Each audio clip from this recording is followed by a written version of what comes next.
Assalamualaikum warahmatullahi wabarakatuh. Perkenalkan, kami dari kelompok 1 yang beranggota Zulfaun Zelazizi, saya sendiri dan teman saya Abdul Rozak. Di sini kami akan mempresentasikan teknik budidaya ikan tawes.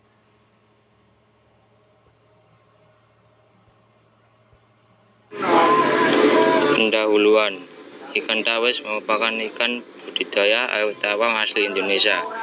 Serta merupakan salah satu ikan konsumsi ekonomis yang harganya terjangkau oleh masyarakat. Ikan tawes adalah ikan air tawar dengan habitat alami berada di sungai. Ukuran panjang maksimum mencapai 50 cm. Ikan tawes yang ada di Indonesia umumnya masih merupakan jenis ikan lokal yang masih menunjukkan sifat-sifat kemurniannya. Ikan tawes sangat cocok dipelihara dalam kolam, waduk, dan sawah dengan salinitas hingga 7 ppm.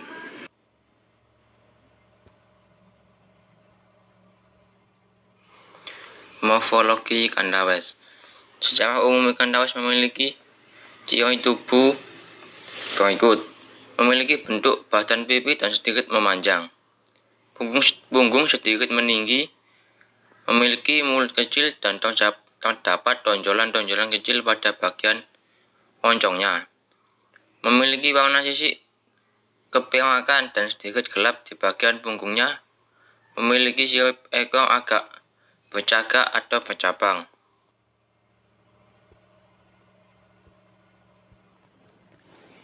Klasifikasi ikan tawes. Menurut Kotelat tahun 1993, klasifikasi ikan tawes adalah sebagai berikut: Phylum Chordata, Klasis Pisces, Ordo Ostariophysi, familia Cypridinae, genus Barbodes, spesies Barbodes gonionotis, sinonim Puntius javanicus.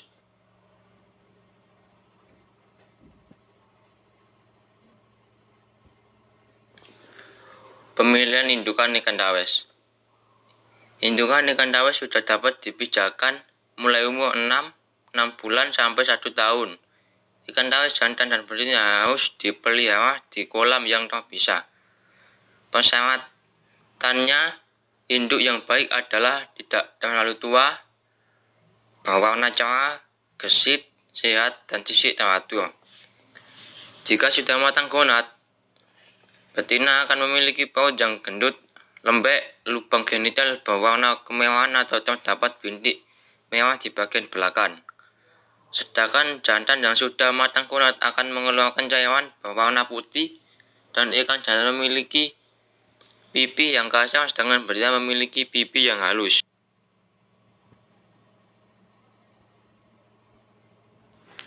Pemijahan. Pemijahan sebagai salah satu bagian reproduksi merupakan mata rantai daur hidup yang menentukan kelangsungan hidup spesies.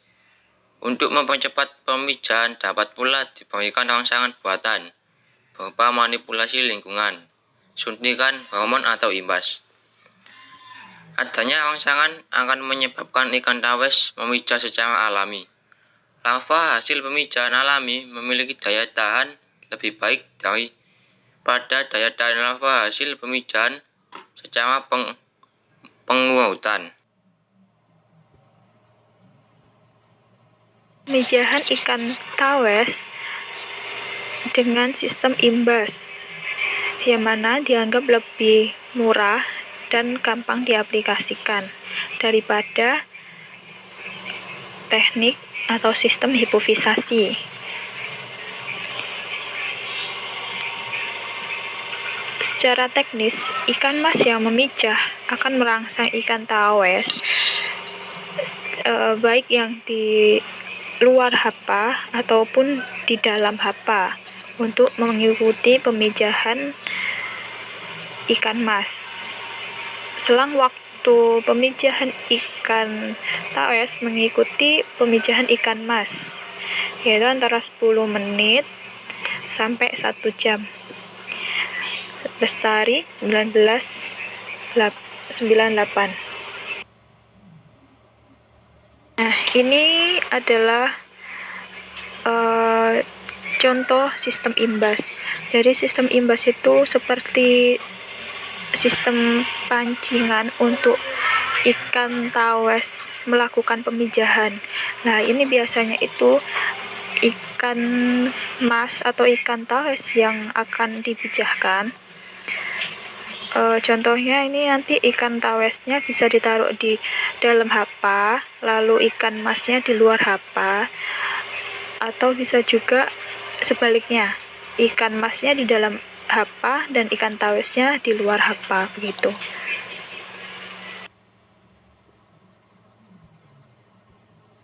Untuk pendederan ikan tawes, kolam untuk pendederan sendiri berukuran 300 sampai 600 meter per kubik.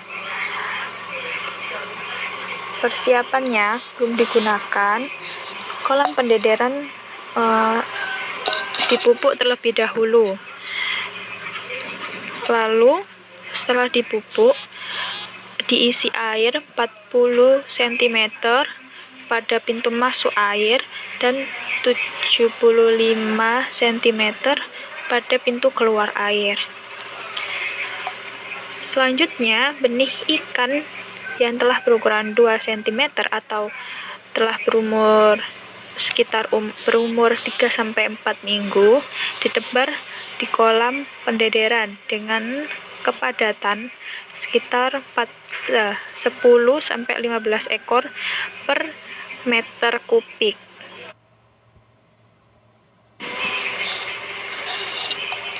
Pembesaran ikan tawes. Benih yang telah berukuran 5-8 cm ditebar pada kolam pembesaran dengan kepadatan sekitar 3-4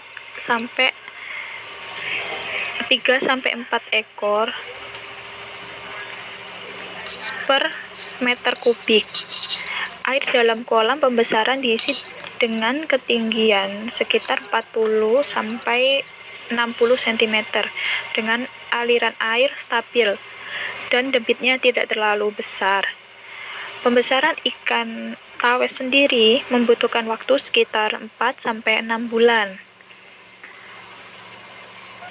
Selanjutnya ikan tawes bisa dipanen. Pada sistem budidaya dengan intensifikasi yang tinggi, salah satu permasalahan yang sering dihadapi budidaya ikan tawes sendiri adalah tingkat kematian yang tinggi. Salah satu upaya untuk menanggulangi masalah tersebut adalah dengan meningkatkan kestabilan atau kekebalan tubuh, imunitas, pada ikan dari serangan penyakit. Imunostimulan juga dinilai meningkatkan daya tahan terhadap penyakit infeksi dengan meningkatkan mekanisme pertahanan spesifik. Rusti Kawati 2012.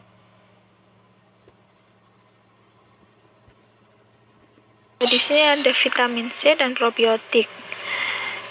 Vitamin C dan probiotik sendiri gunanya untuk meningkatkan kekebalan tubuh ikan tawes atau meningkatkan imunitas pada serangan penyakit.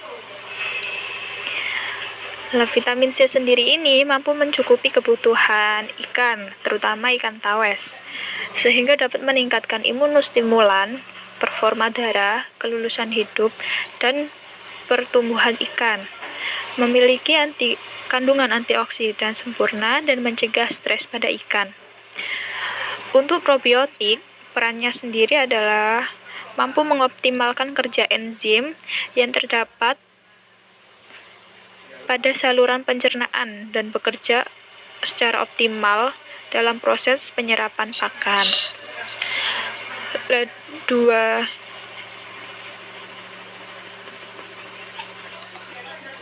Dua vitamin ini harus dipilih salah satu, vitamin C atau probiotik.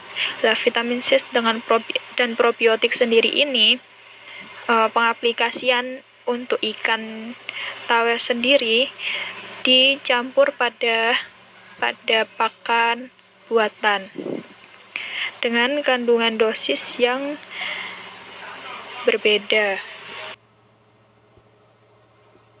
Ikan tawes sendiri merupakan jenis ikan herbivora atau pemakan tumbuhan.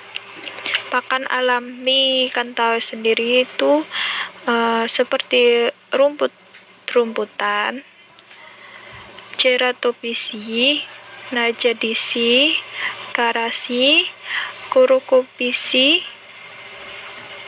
Lalu untuk kebutuhan pakan juga dipenuhi dengan penggunaan pakan buatan. Kualitas pakan sendiri ditentukan oleh protein, lemak, karbohidrat, vitamin, dan mineral dengan formulasi yang tepat. Pemanenan ikan tawes apabila sudah memiliki bobot hingga 200-300 gram per ekor, atau lebih mudahnya 1 kilo isi 5 ekor, atau bisa juga dengan patokan waktu 4-6 bulan. Proses pemanenan ikan tawes sendiri bisa dilakukan kapan saja dengan ukuran yang beragam. Pastinya mengenai kapan waktu panen bisa disesuaikan dengan permintaan pasar. Presentasi dari kelompok 1. Jika ada kurang dan lebihnya mohon dimaafkan.